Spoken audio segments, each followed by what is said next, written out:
When we first met with the clients, there was an existing batch or beach house that was here.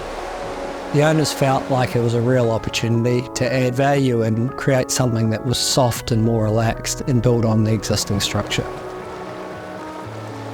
We wanted to create a lightness on the beachfront by extending the roofs at each end and make it feel like it sat above the dunes.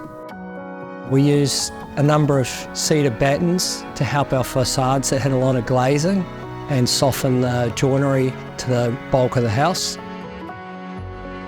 One of the key features was the ply-grooved ceilings. That just has a nice sort of rustic element, but it's also contrasting to the nice limestone floors. And then in the bathrooms, we brought in some playful tones, some teals and blues that reflect the sea. The solar was a part of the brief that was specific to the client. We felt an architectural responsibility that it was concealed from the public spaces, and so we optimised the western roofs of the house that didn't face the beachfront. At our holiday home, I wanted solar because we, A, get quite a few power cuts here, so that gave us resilience, so we have solar and a hybrid battery system.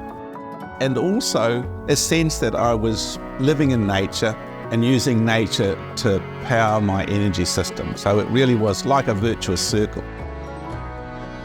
You can use solar power to heat your pool, charge your electric vehicle, run your water heating system. You can use electricity off the roof for everything in the home.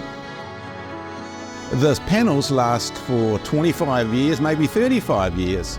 It's all paid off in about 7 to 8 years.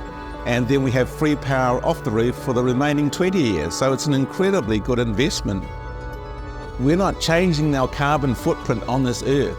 We are actually living in nature, and nature is powering our life. The feeling we wanted to create was a light, playful, subtle energy, so you could get away from the city and enjoy just being here by the beach. And I think we've managed to achieve this.